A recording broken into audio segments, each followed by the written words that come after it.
Para enfrentar os desafios climáticos, vai ser preciso ter a união de poderes e revisão de algumas práticas para dar um panorama atual e também saber o que será feito daqui para frente.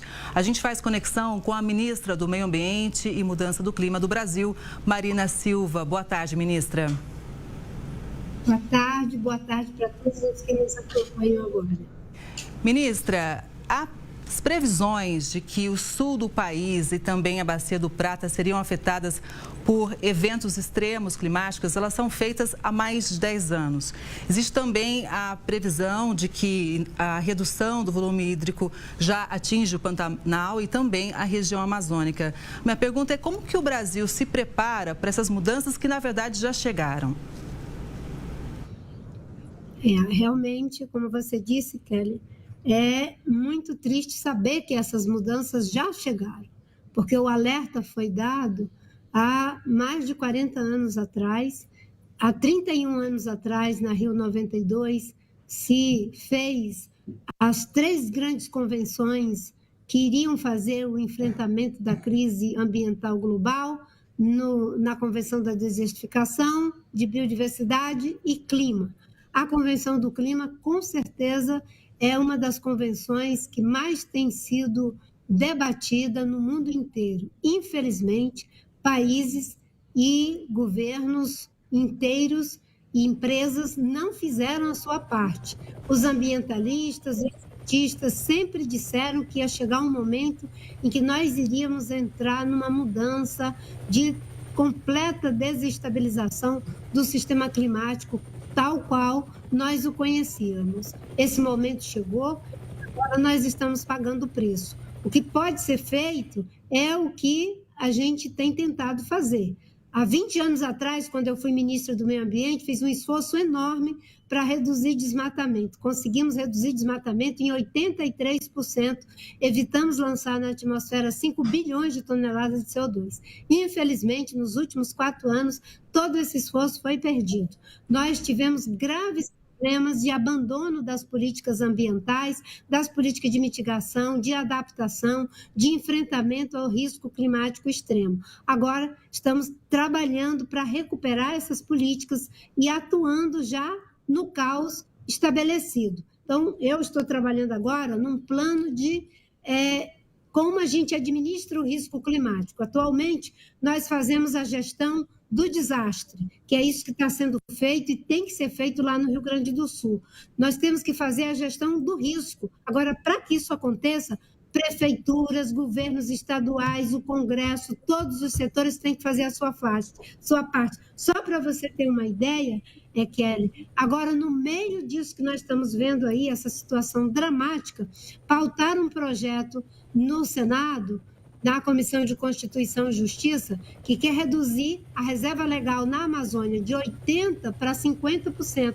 Isso significa lançar na atmosfera mais 14 bilhões de toneladas de CO2. Ou seja, as pessoas estão vendo o que está acontecendo, o prejuízo para a vida, o prejuízo para a economia, o prejuízo em todas as direções e ainda querem agravar mais o problema. Então, a gente tem que mitigar, evitar que continue jogando,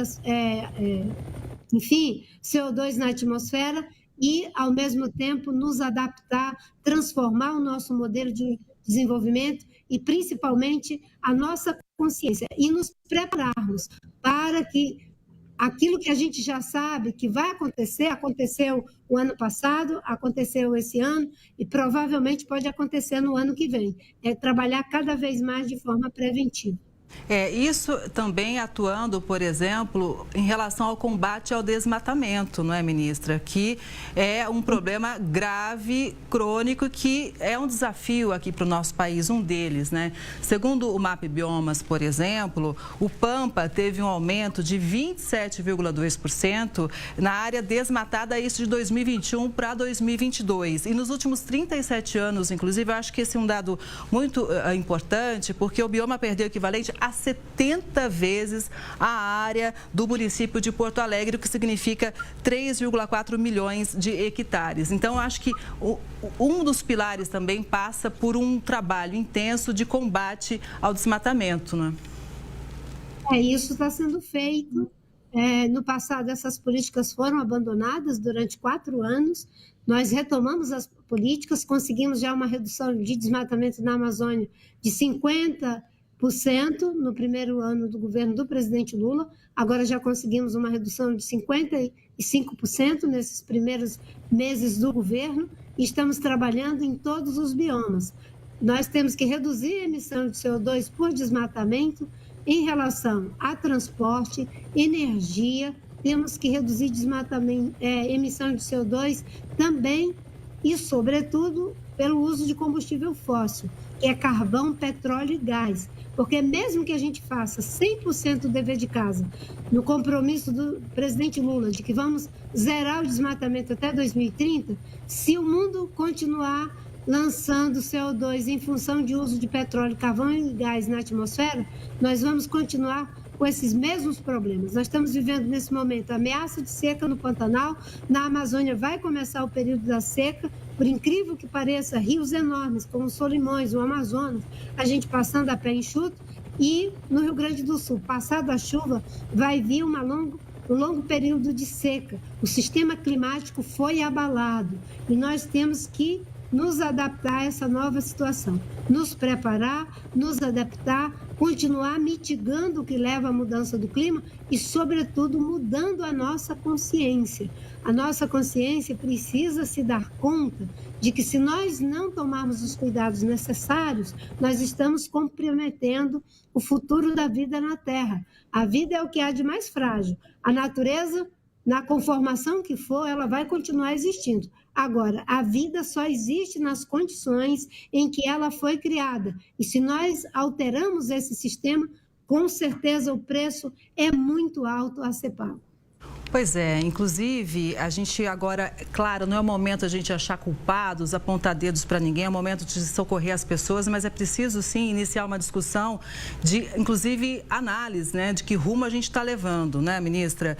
E em relação ao Rio Grande do Sul, em 2019, foi aprovado um código ambiental, na verdade, ele foi modificado, o código ambiental, com relação à licença ambiental por compromisso, onde o próprio empresário envia os dados pela internet, ambientalistas repudiaram, diziam que seria uma espécie de autolicenciamento. E uma lei recente também autoriza ou facilita a construção de reservatórios em APPs, né, que são as áreas de preservação permanente. A gente sabe da importância, por exemplo, das matas ciliares para ter, de repente, segurar um pouquinho ali a terra e impedir o avanço da enchente de uma forma tão drástica. Ela não consegue conter tudo, mas consegue conter uma parte. Ao mesmo tempo, a gente vê agora, como a senhora citou há pouco, esse projeto, se não me engano, é o 364, que passou pela Constituição e Justiça da Câmara, que autoriza uma atividade agrária em vegetações não florestais. Seriam campos de alta altitude, por exemplo, campos de altitude, campos nativos e de outras formas. A minha pergunta é o seguinte: como que o governo federal pode atuar junto ao Congresso e também aos estados para que as leis caminhem conversando com o meio ambiente de uma forma mais sustentável? Nós, numa democracia, dialogando. A única forma é essa, dialogando, tentando fazer o convencimento. Agora, tem uma parte do diálogo que pode ser feito pela sociedade. A sociedade pode exigir que os seus parlamentares tenham uma outra atitude em relação ao respeito às suas vidas. E quando eu digo parlamentares, eu estou me referindo a alguns. Tem muitas pessoas preocupadas, tem muitas pessoas que, independente de ser progressista ou conservador, que não são negacionistas, estão trabalhando para que a gente possa ter leis que protejam o meio ambiente, que protejam a vida das pessoas. Mas nós vamos ter que fazer esse diálogo, continuar pressionando, para que se tenha políticas que sejam tanto do setor privado quanto do setor público compatíveis com a gravidade do problema que nós estamos enfrentando. Só para você ter uma ideia, além dessa questão de querer mudar a reserva legal na Amazônia e aumentar o desmatamento, né, chegando a fazer um desmatamento de cerca de 28 milhões de hectares se a lei for mudada. Como eu disse, isso representa mais de 14 bilhões de CO2 na atmosfera, criando um desequilíbrio que vai fazer com que a gente tenha uma situação de completa e governabilidade. Agora, tem uma coisa importante também que a gente pode fazer, é levar em conta os alertas da ciência. Cada vez mais é preciso fazer política pública com base em evidência. Se os alertas que a ciência fez há tantos anos atrás tivessem sido ouvidos, nós não estaríamos numa situação como essa. Nesse momento, nós temos uma situação em que cerca de 437 municípios estão afetados. Nós já perdemos, já tivemos uma perda de vida de 116 vidas. Nós nos encontramos numa situação com 756 pessoas que foram feridas e ainda temos várias pessoas que estão desaparecidas, 143 pessoas desaparecidas, sem falar no prejuízo da infraestrutura, estradas interrompidas, fornecimento de energia, suprimento de comunicação na parte de internet e telefonia, tudo isso interrompido em vários municípios. O risco de mais uma precipitação para esse final de semana, de mais de 150 milímetros de precipitações em cima de uma situação que já está grave e um problema. Nós estamos vendo agora isso acontecer no Maranhão, com risco de acontecer também em Santa Catarina. Ou seja, nós vamos precisar cada vez mais de ter consciência de que já estamos vivendo sobre os efeitos da mudança climática, dos eventos climáticos extremos, com essas graves consequências. E ter um olhar de amor, de solidariedade para com os inocentes que estão pagando esse preço. Porque a população, ela pode até não ter todas as informações em relação ao que está acontecendo, mas ela está sentindo na própria pele. E é preciso que meios de comunicação, todos os segmentos, façam o combate ao discurso negacionista de que não existe mudança climática, de que não estamos afetados por esses eventos extremos, e de que a gente pode continuar vivendo como sempre viveu, destruindo floresta, destruindo mata ciliar, mudando a legislação ambiental. Por exemplo, em 2022, foi feita uma mudança na legislação em relação às áreas de preservação permanente, para que municípios pudessem mudar a lei federal e poder avançar na construção até bem próximo à margem dos rios e dos lagos. As empresas que fizeram essas construções, provavelmente elas não fazem as suas casas na margem do rio. Os prefeitos que fizeram essa mudança provavelmente também não fazem, mas agora a população paga o preço. Então, nós temos que ter um olhar para que, inclusive, essa lei que foi mudada, dando autonomia para que as prefeituras permitissem que se construa cada vez mais perto das áreas de risco, que essa lei seja mudada, que ela seja revogada, que volte os requerimentos anteriores, porque nesse momento cada um de nós está solidário com as pessoas que não têm sua casa, pessoas que perderam seus entes queridos, mas é preciso ir além, preciso ter atitudes que sejam compatíveis com esse momento de sofrimento que a gente está vivendo. Ministra, antes da gente encerrar, como a senhora citou a ciência, eu cito aqui a Embrapa, que existem trabalhos muito importantes na integração pecuária-floresta, por exemplo, Então, a minha pergunta seria, dá para produzir, porque as pessoas podem estar perguntando, olha, por exemplo, o sul é muito importante no agronegócio, dá para a gente produzir